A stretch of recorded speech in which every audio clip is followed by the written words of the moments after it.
শিশির মনির, আজ সকালে ডাকসু নির্বাচনে জয়ী ছাত্র শিবির সমর্থিত প্যানেলের নেতারা প্রথমে রাজধানীর রায়ের বাজারে জুলাই গণ অভ্যুত্থানে শহীদদের কবরস্থানে গিয়ে দোয়া মোনাজাত করেন।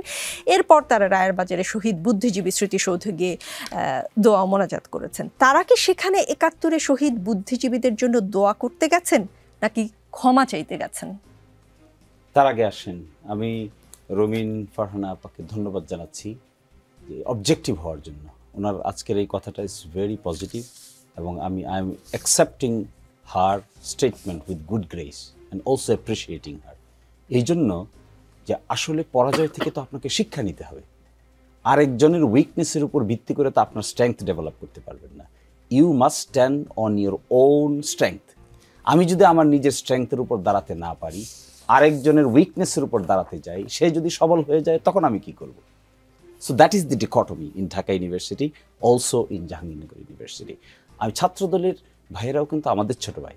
We love them, we like them. আমরাও তো চাই তারা লেখাপড়া করুক, তাদের একাডেমিক ক্যারিয়ার হোক, এক্সট্রা কারিকুলার অ্যাক্টিভিটিস হোক, রেগুলার স্টুডেন্ট হোক। তারপরে ছাত্রদের অবশ্যই ছাত্ররা তাদেরকে লাইক করবে। আপনি খুঁজে দেখেন তো, নানান রাজনৈতিক কেমিস্ট্রি করছেন, রেজাল্টের দিকে খুঁজে দেখেন তো, যারা প্রার্থী ছিল তাদের একাডেমিক রেজাল্ট কি দেখেন। অনার্সে কত সিজিপিএ পেয়েছে, মাস্টার্সে কত সিজিপিএ পেয়েছে, আর যারা ভিপি হয়েছে, যারা জিএস হয়েছে, যারা এজিএস হয়েছে, তারা একাডেমিকে কি করেছে। যদি আমি অবজেক্টিভ হতে চাই তাহলে আমাকে তো এগুলো দেখতে হবে। আমি এগুলো না দেখে শুধু রাজনৈতিক বয়ান যদি দিতে চাই, কে গুপ্ত কে সুপ্ত, এগুলো তো people will not accept it. Someone is seeing that a good student is the candidate. একটা এক্সট্রা কারিকুলার অ্যাক্টিভিটি যে ডিবেট করে, যে ভালো ফুটবল খেলে, যে ভালো লাইব্রেরিতে থাকে, তাকে যদি আপনি ক্যান্ডিডেট করেন, আবার অন দ্য আদার সাইড যদি আমি ক্যান্ডিডেট করে ফেলি যে ব্যাক বেঞ্চার, তাকে ছাত্র দেখে না, তাহলে সেটা তো রাজনীতির দোষ দিলে হবে না।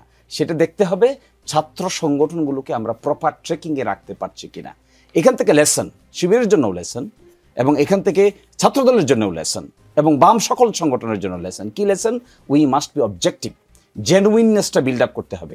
জেনুইননেস যদি কারো থাকে, তাহলে যতই আপনি অপপ্রচার করেন না কেন, শেষ পর্যন্ত কিন্তু জেনুইননেস উইল কাম আউট। একজন যদি ভালো ছাত্র হয়, তা ওয়েল বিহেভড হয়, ওয়েল ম্যানার্ড হয়, সে যদি কর্মচারী কর্মকর্তাদের সঙ্গে ভালো বিহেভ করে, তাহলে তার তো একটা জেনুইন কোয়ালিটি। সে সময় মতো ক্লাসে যায়, ভালো রেজাল্ট করে, পরীক্ষা দেয়, তারপরে সে পার্টিসিপেট করে, শিক্ষকদের সাথে ওয়েল ম্যানার্ড হয়।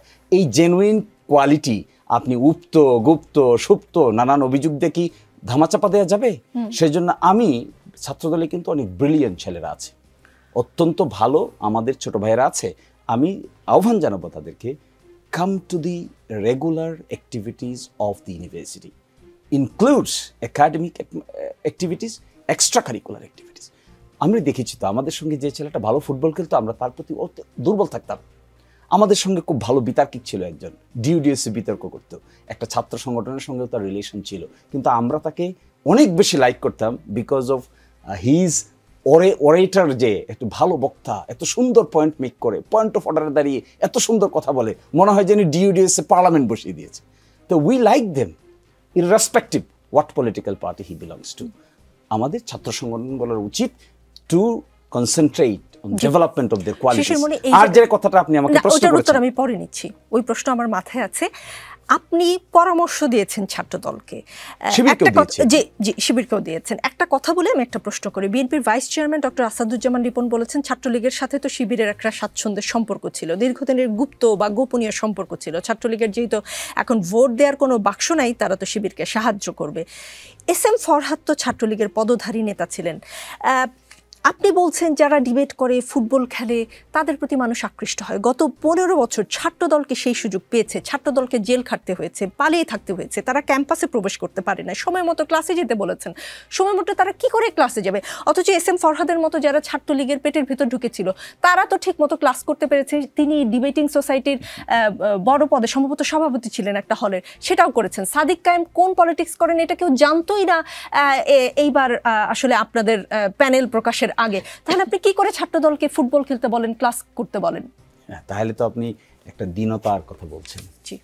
ছাত্রদল কি যে কয়জন লোক আজকে ইলেকশন করেছে, এই কয়জনই, এই কয়জনের নাম ছাত্রদল? তাহলে তো এটা দীনতা হবে। হাজার হাজার লোক ছাত্রদলের সঙ্গে সম্পৃক্ত, হাজার হাজার স্টুডেন্ট সারা বাংলাদেশে ছাত্রদলের সঙ্গে ডাইরেক্টলি সম্পৃক্ত। এর মধ্যে ব্রিলিয়েন্টদেরকে বাঁচতে হবে আপনাকে। আপনি যদি ক্রাইসিস মোকাবেলা করতে হয় তাহলে এই সমস্ত কথা বললে তো লাভ হবে না। এই রাজনৈতিক দলের কিছু কিছু ব্যক্তিবর্গ এমন সব কথা বলেন যা নাকি বিশ্ববিদ্যালয়ের ছাত্রদের প্রতি টিজিংয়ের সমতুল্য।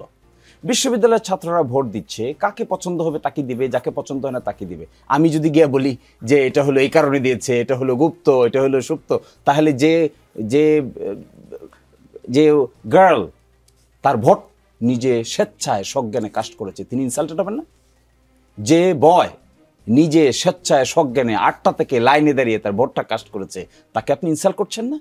এই জন্য আমাদের অসুবিধাটা কোথায় বোঝার, অসুবিধাটা হলো ইয়ুথফুল এক্সুবারেন্স, যেটা তারুণ্যের যে উত্তাল তরঙ্গটা, এটা আমরা বুঝতে চাই না। আমরা আমাদের মতো সমীকরণ দাঁড় করাই, এই সমীকরণ দাঁড় করে একটা ব্লেম দেই, ওকে বলে এই ক্যাটাগরির, তাকে বলে ওই ক্যাটাগরির, সে হলে এই ক্যাটাগরির। এগুলো দিয়ে কিন্তু পরিস্থিতির উন্নয়ন হবে না। এগুলাই তো ছিল 5th অগস্টের ব্যাকগ্রাউন্ড। আপনি তো এভাবে কাউকে ব্লেম করতে পারেন না। 14,000 পিপল ভোটেড ফর হিম। আমরা এখানে ক্যাটাগরি করতে পারি? আমাদের তো দেখতে হবে কেন 14,000 ভোট একজন ছেলেকে দিল, কি কোয়ালিটি ক্যাপাসিটি তার মধ্যে আছে, এইটা না ইনকোয়ারি করার বিষয়। এটা যদি আমরা ইনকোয়ারি না করে কোন ভোটার তাকে কি কারণে ভোট দিল তাদেরকে ব্লেম করি, will B a democratic atmosphere? এটাকে আমি ডেমোক্রেটিক অ্যাটমসফিয়ার বলতে পারবো? শিবির করে ধরেন 500 লোক, 1000 লোক, ছাত্রদল করে না 1000 2000 লোক। শিবিরের মধ্যে যদি 10টা লোক ব্রিলিয়ান্ট থাকে, ছাত্রদলের মধ্যে 20টা লোক ব্রিলিয়ান্ট থাকবে না? অবশ্যই থাকবে, থাকবে না কেন? এবং তারা তো বিশ্ববিদ্যালয়ে কম্পিটিটিভ পরীক্ষায় তারা এখানে জয়েন করেছে। আমাদের সঙ্গে ভালো ভালো ছেলেরা ছাত্রদল করেছে, আমরা শিবির করতাম, তারা ছাত্রদল করতো, অনেক ব্রিলিয়ান্ট লোকেরা ছিল। তাদেরকে আমরা নেতৃত্বে তুলে আনতে পারবো না? এখন আছে না? নিশ্চয়ই অ্যাপ্লাইড কেমিস্ট্রি ডিপার্টমেন্টে আছে, নিশ্চয়ই ফিজিক্স ডিপার্টমেন্টে আছে, নিশ্চয়ই আপনি খুঁজে দেখবেন ইংরেজি, ল এবং ইকোনমিক্স ডিপার্টমেন্টে আছে। Pick them. ব্রিলিয়েন্সির রাজনীতিটা করতে হবে, ব্লেমেন না, তাহলে ইউ উইল লুজ।